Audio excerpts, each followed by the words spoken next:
Okay, what's good, everyone? It's Nigel here, Trinidad Empowerment Network. So I've been away for a few days, as some of you may or may not have known. I'm back now. I had about 4 days away, which was needed because doing this is not easy. It's not as easy as you think. So sometimes you need to take yourself away out of the situation and take a break and clear your head and stuff like that, and then come back revigorated and ready to go again. So that's what I've done, and I'm back. Whether you like it or not, I'm back, and I'm going to keep doing these videos. So as long as I've got air in my body. You've heard me talk about this before, the broken system in Trinidad and Tobago. But today, I want to go deeper, not just to expose what's wrong, but to explain how the country actually works. Because this is why, when I created this channel, this is what I really wanted to talk about, to try and educate people to the best of my ability. So hopefully when you finish watching this video, you've learned something today. So why the rich keep getting richer in Trinidad? There's always been a problem. The rich keep getting richer across the world, to be fair, but in Trinidad as well. And why the poor are always stuck, scrambling at the bottom for the scraps. It's a system that works across the world, not just Trinidad. It works in the UK, America, you name it. So this is a kind of breakdown the government will never give you, as you know, here on Trinidad Empowerment Network, how we work, because they're not interested in empowering you like we are. But I am. I certainly am. Let's talk facts. Let's talk facts today. Let's break it down. And like I said, this is why I created this network. This is why I created this channel in the first place. Because I felt like there was a missing link between the government, how the government work, and what the people understand as to how the government work in Trinidad and Tobago. So I want to come back today and talk to you a little bit about that and why the system is still broken and it's not being fixed. I told you that this government wasn't going to fix it. Most people think government works like a household. Most people think the government works like a household, right? You make money, you go out, you make money, you spend money. And of course, if you overspend, you go into debt. So you need to manage your income, right, in the household. But that's a lie sold to you to justify austerity. It's a lie sold to you to justify austerity. Today, I'm going to break it down. I'm going to break it down as best as I can, and I hope you stay with me. It's not an easy subject, not an easy subject matter, but I'm going to break it down as best as I can. So the government collects tax. That's how the countries run. They collect tax. Generally known as income tax, VAT, corporation tax, import duties, oil and gas royalties, etc. That money is used to fund the nation. So it's used to fund the nation, as you know. So healthcare, education, CEPEP workers, roadworks, hospital, the police, the firefighters, the teachers. That's generally how most country is run. Most, I say. Income tax collected by the government. But when the government refuses to tax the rich or give the big corporations tax breaks, they create a deficit. They create a deficit in the system. So instead of taxing the likes of Shell, BP, Nestle, or Massey stores properly, they borrow the money. They borrow the money, and the irony is, they borrow the money from the same people they refuse to tax, the rich. So you see how the system falls down. And then we, the public, are told there is no money for roads, for schools, for small businesses, for farmers, for agriculture, which is at the core of every community, by the way, of every country, the ability to feed itself. So let me be clear. The system is working just fine for the rich. The system is working just fine for the rich. And as you know, Trinidad is a resource-rich country. It's declining.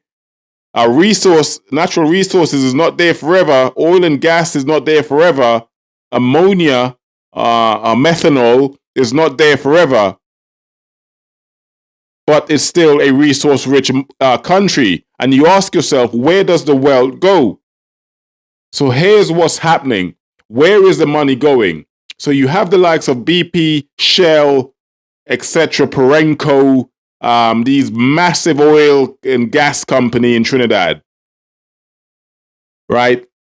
They pump oil and gas out of our waters. They take our natural resources from us.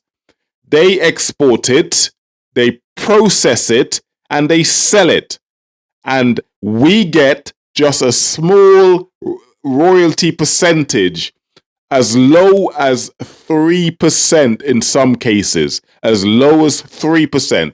The bulk of the profit leaves Trinidad untaxed, unchallenged. So while we celebrate a GDP in Trinidad, a GDP in Trinidad of 30 billion, and we celebrate trade surpluses, our people, the people at the bottom, can't get running water, can't get proper roads, can't get decent schools, broken infrastructure, and they're left begging for scraps at the bottom. We got an entire offshore economy running parallel to our national one. Offshore, the money's going offshore, and it's owned by the corporations. By corporations you have never heard of. I bet a lot of you have never heard of Perenco, right? An oil company operating in Trinidad. If you go back to one of my videos, I talked about this company. You probably heard of BP and Shell because everyone sees BP and Shell. You haven't heard about these other companies like Perenco. Let alone we import 70 to 80% of our food. 70 to 80% of our food is imported, from rice, flour, milk, cheese, ketchup, chicken, you name it, we import it into Trinidad and Tobago, mainly from America. 70 to 80% of our food. Local farmers struggle to get funding or market access, whilst foreign food importers like AMCO, or HADCO, HADCO, or Nestle dominate the supermarket shelves. Our local farmers are struggling. These importers are not taxed anywhere near sufficiently enough. They are not taxed anywhere near sufficiently enough. There's no import substitution plan. These people need to be taxed sufficiently. There's no real food sovereignty policy in Trinidad and Tobago. We rely solely on foreign import. That is a national travesty. I've said it once and I'd keep saying it. We are a dependent nation living on foreign supply. And we call that development. We call that development. It's a joke. It's an absolute joke. We need to tax the rich. This idea, if we tax rich people, they would leave, well, let them leave. We pay for their security in Trinidad and Tobago. The taxpayers, the police, the fire service, the running water, they operate in Trinidad and Tobago. The tax that you pay protects them, so they should pay their fair share. So let's talk about alternatives. Let's talk about alternative. And this is where socialism kicks in. And if anyone knows at all, we essentially live in a capitalist society in Trinidad and Tobago. We're not socialists, we're capitalists. Just like America, just like Britain and most of these countries, we live in a capitalist society. In a functioning socialist democracy, corporations, BP, Shell, etc., are taxed proportionate to their profit. Not 3% like BP are paying, proportionate to the billions they make in Trinidad and Tobago. The top 1% pays more, not less. They should pay more, not less. I don't see any government, whether it be the PNM or the UN, advocating for any of this. Like I say, the top 1% pays more, not less.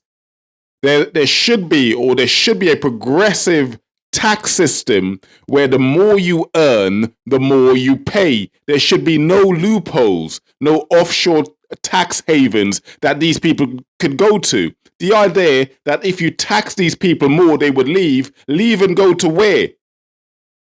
So why isn't government advocating for taxing the rich, the top 1%, way, way more than they are doing now? Importers should pay eco tariffs and funds, and the funds should be reallocated to grow local production. Taxes should be reinvested into public goods like healthcare. Healthcare should 100% be free. This is a socialism that they talk about, that we shouldn't be socialists, but we should be capitalists. We should have a system where healthcare should be free, education, housing for people who can't afford it, clean energy, agriculture. In other words, the wealth should circulate so it doesn't get siphoned. It doesn't get siphoned upwards into the rich, into the pockets of the rich. In Trinidad, we have the opposite. The oil sector is very, very lightly taxed. When I did my research into this, the likes of BP pay around 3% tax. I beg you to do your research, and if you find something else where they pay more than 3%, you come and show me. The rich avoid taxes through loopholes, offshore accounts, you name it. The poor pay VAT on just about every damn thing. So, we digress back to CEPEP. CEPEP. Listen, we have to be real here on this subject matter. I respect CEPEP, as all of you do, and the work that they do. And yes, of course, there are going to be incidents where people say, oh, they're lazy, they're not doing this, but they do the work that's needed for the country. A clean country is a healthy country. A clean country is a healthy country. The work CEPEP do is needed. It gives people dignity through work. It gives them a job. It gives them ways to pay their school fees, etc., etc. It doesn't generate wealth. It redistributes government's spending, which is great. But that is not enough. It is not enough. I'm not saying this kind of work is absolutely needed, but to generate wealth, it is not enough. We need wealth generation, and that means small businesses revolution. Small businesses are at the core of any rich, any aspiring, any top earning country. Small businesses is at the core of that country. You do your research into it, you would see small businesses drives the economy. So give small entrepreneurs real micro loans that they could pay back at an affordable rate. Let's start there. Let's find agriculture. Fund agriculture. Fund it in Trinidad. Imported 80% of our food is just a national disgrace. Push manufacturing, whether it be soap, whether it be clothing, whether it be electronics. Manufacture our own things in Trinidad and Tobago. Create publicly owned markets with zero rent stalls for local vendor or local vendors. Tech is we need to stop waiting for everyone else to do it. We have brilliant minds in the Caribbean, in Trinidad. We have bright youngsters. We have people who build apps, people who do coding, animation, social media marketing. We have all of it in Trinidad and Tobago. We need to harness it. We need government that would recognize the talent we have and harness the talent we have in Trinidad rather than having our brilliant minds, the best of us, go elsewhere. Create incubators. Fund youth-led startup businesses. Protect their intellectual property and give them the digital grants that they need to start their businesses. This is how you inspire people. This is how you stop crime. This is how you get people wanting to live, stay in Trinidad and not look to go abroad. Where do you see any of this in Trinidad right now? You see none of this happening. Nothing like this happening. Give underused state land to young farmers. Agriculture should be key. If the land is not being used, give it to young farmers so they can start growing our own food in Trinidad and Tobago. Train people in hydroponics and solar farming in Trinidad and Tobago. Get them educated. That's where the world's going. Build agro-processing hubs. Cassava, flour, pepper sauce, coconut oil for the local export market to export abroad. When you empower thousands of people to start small businesses, you create jobs. You build communities. And you keep the money circulating inside the economy of Trinidad and Tobago. This is what's needed. Where do you see this? We see none of this. We see none of this talk coming from the government in Trinidad and Tobago. And those of you idiots who come on here, I didn't see you saying this when the PNM was, shut your mouth, you clowns. You morons, you uneducated buffoons. We're talking about the government that's in charge now. I couldn't care who it was, whether that be the PNM, the UNC, or whoever it is, I would be talking exactly the same way. Useless. We don't need politicians obsessed with photo ops, revenge politics, or foreign validation. We need leaders. We need leaders. We need people we can follow into battle. Would you follow any of these people into battle? Look at the leaders we have in Trinidad and Tobago right now. The clowns we have. Would you follow these people into battle? We need people who understand how the economy actually works. We need people who understand how the economy actually works. People who know how to build self-sustaining societies. People who stop asking permission from foreign embassies and start working for the people of Trinidad and Tobago. We don't need our brightest minds leaving the country year in, year out to go abroad to seek pastures new. We need them to stay in the Caribbean. We need them to stay right here in Trinidad and Tobago. The CEPEP firings, the bullying on social media, the silence on tax justice, these are signs of weakness, not leadership. These are signs of weakness, not leadership. No one's going to shut me down, though. I guarantee you. Nobody's going to shut me down. So real leadership builds the country from the ground up, not the top down. And this is what we need. This is what we need. People are fed up of the same old. People voted for change. I knew there wasn't going to be change. I told you, I warned you about this.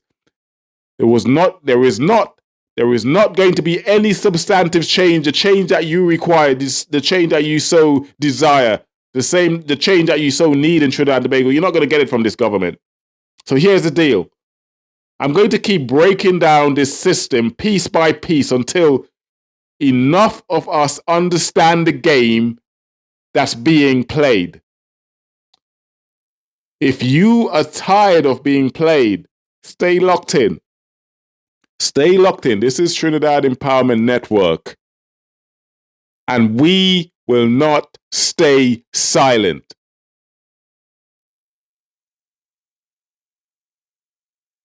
Stay tuned. Stay locked in. There's more to come. I'll see you guys on my next video. For now, much love. God bless. Take care. Peace.